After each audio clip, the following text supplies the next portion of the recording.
Good morning. ঠান্ডায় literally কেঁপে যাচ্ছি। ঘুরেছি সকাল 6টা, এখন রেডি হব, হয়ে বেরোবো গুরুদুম্মা লেক। বৃষ্টি কমে গেছে, ক্লাউডি ওয়েদার, পুরো প্রচণ্ড ঠান্ডা লাগছে মানে।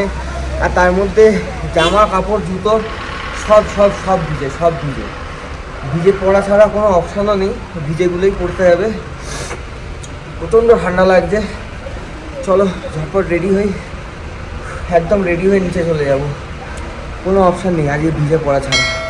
তার আগে একটু আগে তোমাদের দেখালাম উল্টো দিকে পাহাড়, পুরো পাহাড়ের মাথায় বরফ, মানে অদ্ভুত বিউটি, জাস্ট চিন্তা করা যায় না। সো চলো গেট রেডি। ওকে, বেরিয়ে পড়েছি হোটেল থেকে। সামনে প্রচুর আর্মি ক্যাম্প আছে, তাই আর কি অ্যাকশন ক্যামেরাটা হেলমেটে মাউন্ট করতে পারছি না। তো গুরুদুম্মা লেক আমাদের এই হোটেলটা থেকে হচ্ছে 56 কিলোমিটার। আর একটু পরেই রয়েছে থাঙ্গু ভ্যালি চেকপোস্ট। তো থাঙ্গু ভ্যালি চেকপোস্ট হচ্ছে 22 কিলোমিটার। তো আমরা থাঙ্গু ভ্যালি চেকপোস্টে গিয়ে ফার্স্ট দাঁড়াবো।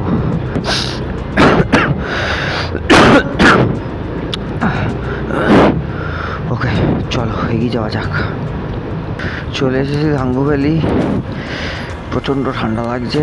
এটা সিকিম পুলিশের চেকপোস্ট আছে। চলো গিয়ে দেখি ওখানে দাদারা সব কী করছে। চলো থাঙ্গু ভ্যালি থেকে বেরিয়ে পড়ছি। নেক্সট চেকপোস্ট হচ্ছে গাইগং চেকপোস্ট হচ্ছে আর্মি চেকপোস্ট। আর এটাই হচ্ছে গুরুদুম্মা যাওয়ার জন্য সেকেন্ড চেকপোস্ট। থাঙ্গু ভ্যালি থেকে 15 কিলোমিটার পরে। ঠান্ডা লেগে গেছে। চলেছি গুরুদুম্মা লেকের পথে। ভেবেছিলাম গাইগন চেকপোস্টের আগে একবারও দাঁড়াবো না, কিন্তু মানে পারলাম না। ওরা আমার পেছনের বিউটিটা একবার দেখো। এই যে পুরো সাদা দেখতে পাচ্ছ গাছগুলো, এগুলো হচ্ছে পুরো বরফ। এদিকে দেখো, গাছের ধারে পুরো বরফ।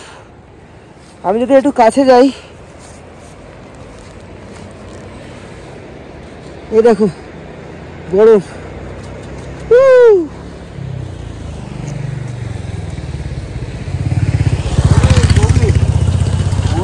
পারমিট লাগে, এগুলোর জন্য পারমিট লাগে না, কিন্তু এগুলো আসবার সময় আচ্ছা চলো, গুরুদুম্মা থেকে উঠতেই দেবে না, আর পারমিট পাবেও না। আচ্ছা চলো।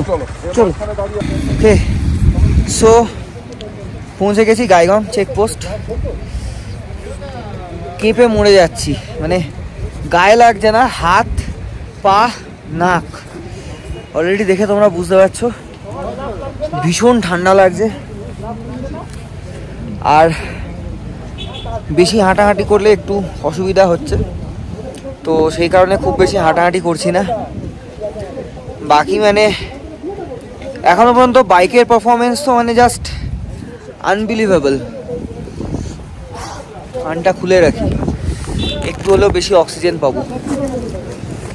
হ্যাঁ, তো বাইকের পারফরমেন্স তো এক্সট্রাঅর্ডিনারি, মানে আমি আশাও করিনি 150 সিসির বাইক এত ভালোভাবে পারফর্ম করবে। সো শান্তনুদা সামনে ডাকলো, দেখি কি হয়েছে। চেকপোস্ট ক্রস করে এগিয়ে চলেছি টুয়ার্ডস গুরুদুম্মা লেক। তো অফরোডিং শুরু হয়ে গেছে। একটু আগে বেশ কিছু ট্যুরিস্ট গাড়ি আর বাইককে নেমে যেতে দেখলাম। তো তাদের মধ্যে একটি গাড়ি আমাদেরকে দাঁড় করিয়ে বলল যে সামনে রাস্তায় ধস নেমেছে, না যেতে। সমস্ত গাড়ি নাকি ফিরে যাচ্ছে আর গুরুদুম্মা যাওয়ার রাস্তা বন্ধ। ও ভাই, জানি না কী হবে। ও চলো দেখি আরও এগিয়ে যাওয়া যাক, কোথায় গিয়ে আটকাচ্ছে। তো যেখানে গিয়ে আটকে দিলে কিছু করার নেই, বাট যতক্ষণ না আটকাচ্ছে ততক্ষণ চলো এগিয়ে দেখা যাক কি আছে কপালে। এখনো পর্যন্ত তো রাস্তা পরিষ্কারই দেখছি। আর অদ্ভুতভাবে চেকপোস্টটা ক্রস করার পর থেকে যেন ওয়েদারটা আস্তে আস্তে সানি হচ্ছে, পরিষ্কার হচ্ছে ওয়েদারটা। ওকে, ফাইনালি অন টারম্যাক। আর মাত্র 18 কিলোমিটার পরে আমরা পৌঁছে যাব স্বপ্নের লেক গুরুদুম্মার। কথা বলতে কষ্ট হচ্ছে ভাই, কিন্তু ভাবতে পারছি না এরকম জায়গায় চলে আসলাম। আজ থেকে ঠিক 1 বছর 2 মাস আগে যখন বাইকটা কিনেছিলাম, তখন প্রথম দিন প্ল্যান করেছিলাম এই গাড়িটা নিয়ে সিকিম যাব। জাস্ট ভাবতে পারছি না। চলো চলো চলো, দেখা যাক ভাগ্যে কি আছে আজকে। সামনের এই পাহাড়টা জাস্ট দেখো একবার ভাই, কি লাগছে, পুরো স্বপ্ন দেখছি মনে হচ্ছে ভাই। এগিয়ে চলেছি স্বপ্ন পূরণের রাস্তা দিয়ে। গুরুদুম্বার এখান থেকে আর মাত্র 7 কিলোমিটার। তো 7 কিলোমিটার পরে আমরা সেই বিখ্যাত গুরুদুম্বার লেখা ওই প্লেটটা পাবো, মানে রোড সাইড যে বোর্ডটা পাবো। এগিয়ে যাওয়া যাক। আমার বাঁ হাতের দিকে রয়েছে ইন্ডিয়া চায়না বর্ডার। সেই বিখ্যাত গুরুদুম্বার লেকের সাইনবোর্ড। এখান থেকে গুরুদুম্বার লেক উঠতে হবে ওই দিকে। হ্যাঁ, তার আগে বাইকগুলোকে একটু রেস্ট দিচ্ছি। অক্সিজেনের অভাব ভালো মতোই ফিল হচ্ছে, মানে ইটস নট জোক। ওটা আমার পেছনের ভিউটা দেখো, মানে পুরো মন পুষিয়ে যাচ্ছে এই সমস্ত ভিউ দেখে। একদম নীল আকাশ দেখো, নীল আকাশ, তারপরে এরকম সাদা পাহাড়, মানে না এলে তোমরা জাস্ট বিশ্বাস করতে পারবে না। তবে যারা আসছো অবশ্যই বলবো সাফিসিয়েন্ট জল নিয়ে আসুন। একমাত্র জলই কিন্তু তোমাদেরকে প্রোটেক্ট করতে পারে। ওকে, সো ফাইনাল পরীক্ষা শেষ। 800 মিটার এখান থেকে, কিন্তু এই 800 মিটারটা একদম ডেঞ্জারাস। মানে actually 800 metre but feel like 3 kilometre. এই যে দূরে পাহাড়গুলো, এই পাহাড়গুলোর পেছনে হচ্ছে গুরুদুম্বার লেক। প্রচণ্ড ঠান্ডা, তার মধ্যে যেন সব কিছু কেমন একটা স্লো হয়ে যাচ্ছে আমার কাছে। অলরেডি অক্সিজেনের অভাব ফিল হওয়া শুরু হয়ে গেছে। এটাকে বলা হয়, মেডিকেল টার্মে বলা হয় হাইপক্সিয়া, আর সোজা ভাষায় বলা হয় অল্টিটিউড সিকনেস। তো এটার সাথে কোপ আপ করার একমাত্র অপশন কিন্তু তোমাদের কাছে জল।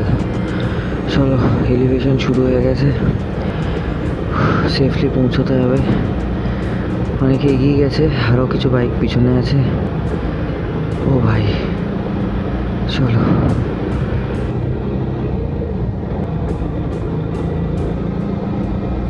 ও ভাই ও ভাই ও ভাই ও ভাই, ওই ওই চ চ চ চ চ চ চ চ আটকে গেল। চলো, আবার গিয়েছি, চলো।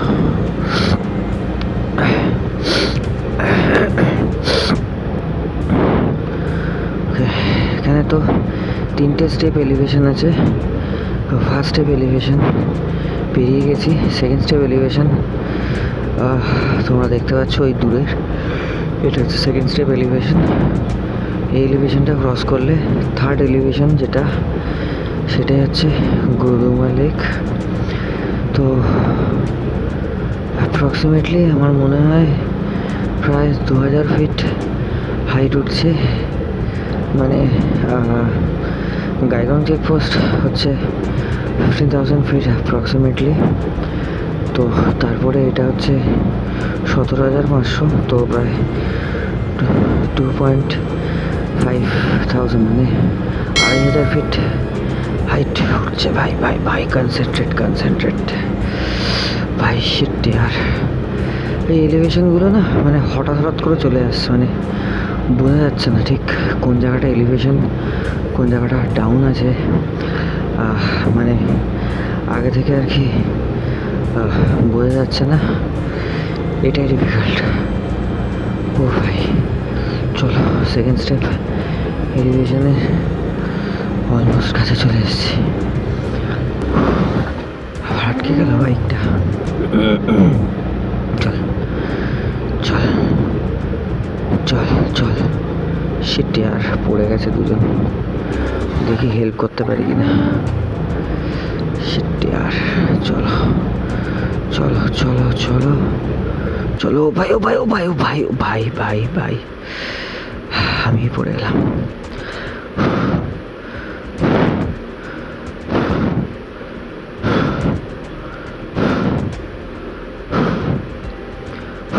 চল, থ্যাংক ইউ।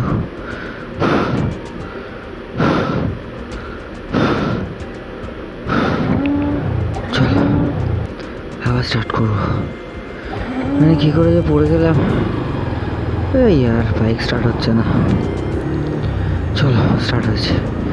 কী করে যে পড়ে গেলাম বুঝতেই পারলাম না। মানে আগে থেকে আমি প্ল্যান করেছিলাম যে আমি ডান দিকে পাটা ফেলবো না, বিকজ ডান দিকে জায়গা নেই।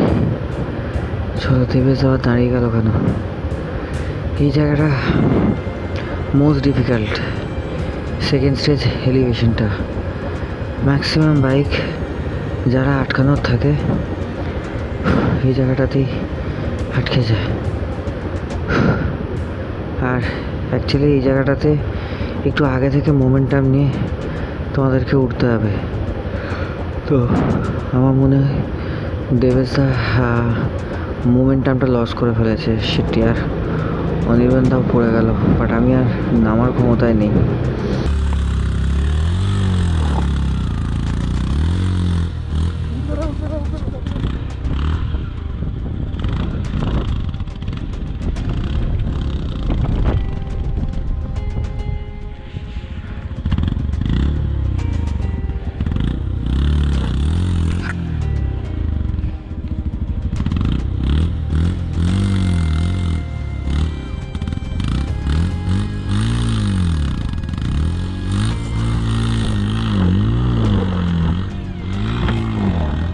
আটকে গেছি রে ভাই, আটকে গেছি।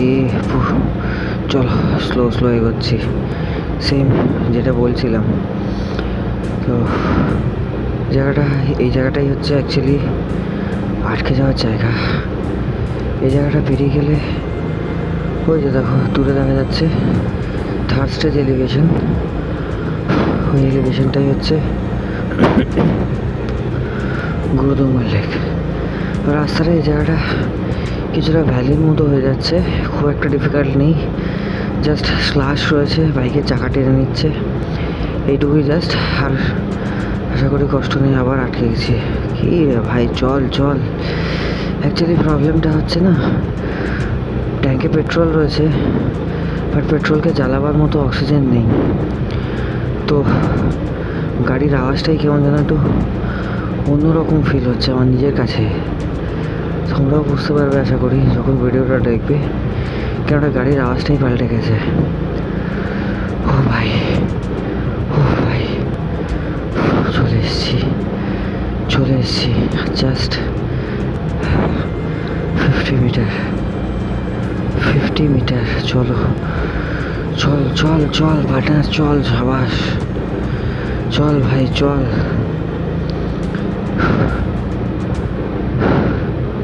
চল ভাই চল। বাইরে এত হাওয়া দিচ্ছে না, মানে লিটারালি এখানটার মধ্যে যেন বাইক তুলে যাচ্ছে। বাইক তুলছে না আমি আমার অল্টিটিউড সিকনেসের জন্য তুলছি সেটাও বুঝতে পারছি না। সৌরভদা পৌঁছে গেছে, দাঁড়িয়ে আছে। চলো অবশেষে গুরুদুম্বার। এই যে আমার ডান দিকে লেকটা। ভাই ভাই পৌঁছে গেছি, ভাই পৌঁছে গেছি, পৌঁছে গেছি ভাই। সাবাস সাবাস সাবাস সাবাস সাবাস ভাই, সাবাস সাবাস সাবাস ভাই, সাবাস। থ্যাংক ইউ ভাই, thank you, thank you, thank you. অবশেষে স্বপ্ন পূরণ। সশরীরে দাঁড়িয়েছি গুরুদুম্বার লেক, দেখতেই পাচ্ছ পেছনেই হচ্ছে সেই গুরুদুম্বার লেক। এটা দেখার জন্য কলকাতা থেকে এই ওয়েদারের মধ্যে দিয়ে কাল সারা দিন বৃষ্টিতে ভিজে, ইনফ্যাক্ট আর সকাল থেকে ভেজা জামা কাপড় পরে এতটা রাস্তা বাইক চালিয়ে উঠতে গিয়ে একবার পড়ে গিয়ে আসা সেই গুরুদুম্বার লেক। ও ওফ, আর এই সেই আমার পার্টনার ভাই, সাবাস ভাই, সাবাস সাবাস। হ্যাঁ একবার পড়েছি কিন্তু লাগেনি, ছেড়ে দিয়েছি, জাস্ট পা পাইনি, এক পা দিয়ে নিজে দাঁড়িয়ে গাড়িটাকে ছেড়ে দিয়েছি।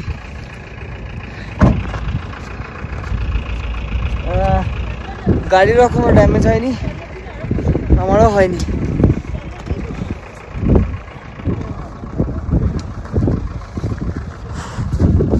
সাবাস পার্টনার, উফ অসাধারণ।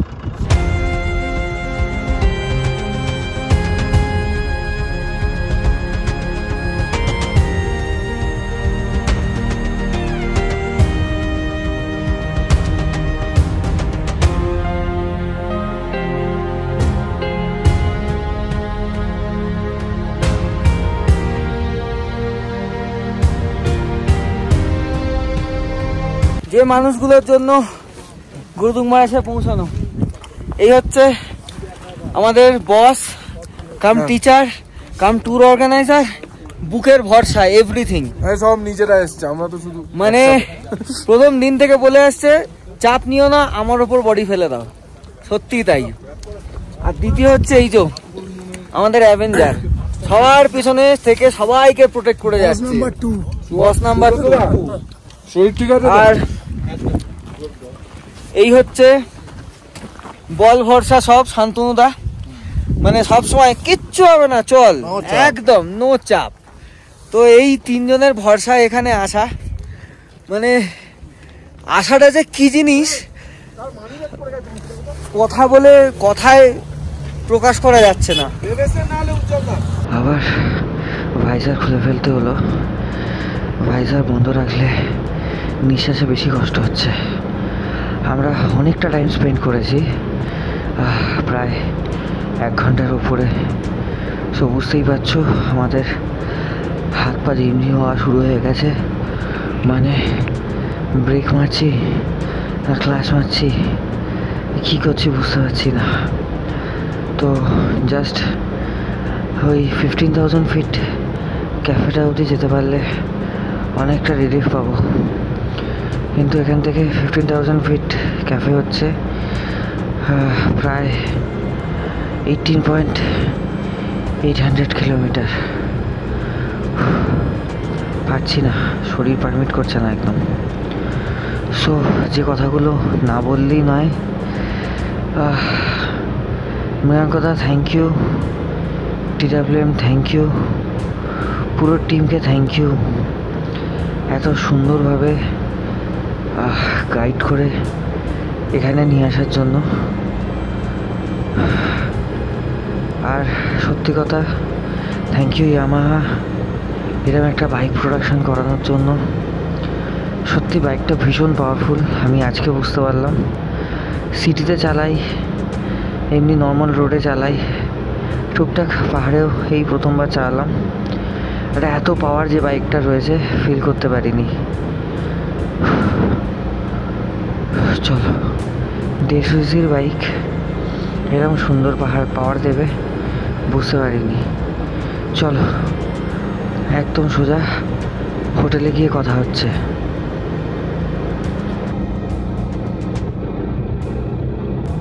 ওকে, সো জাস্ট কমপ্লিট করে ফিরলাম গুরুদুংমার ট্রিপ। মানে ট্রিপটা পুরো শেষ হয়নি, গুরুদুংমার লেকটা দেখে ফিরলাম। অসাধারণ লাগলো, অসাধারণ, জাস্ট অসাধারণ। মানে স্বপ্নের লেক, এরমভাবে কাছ থেকে দেখার যে কি অনুভূতি সেটা বলে বোঝানো যাবে না। জাস্ট 10 মিনিট হলো ঢুকেছি, এবার একটু ফ্রেশ হবো, ওই খাওয়া দাওয়া করবো। প্রচণ্ড ঠান্ডা এখনও আছে, আমি লিটারালি 3টে লেয়ার পরেছি, সরি 4টে লেয়ার। এই যে সবার ওপরে ছিল রেনকোট, তারপরে রাইডিং জ্যাকেট, তারপরে রাইডিং জ্যাকেটের উইন্টার লাইনার, আর এর ভেতরে আছে খোলা যাচ্ছে না, এর ভেতরে একটা লেয়ার আছে, এই যে দেখাচ্ছি, এই যে ফ্লিশ, এই যে ফ্লিশ। 4টে লেয়ার পরে আমি গেছি, তাও আমার ঠান্ডা লাগছিল।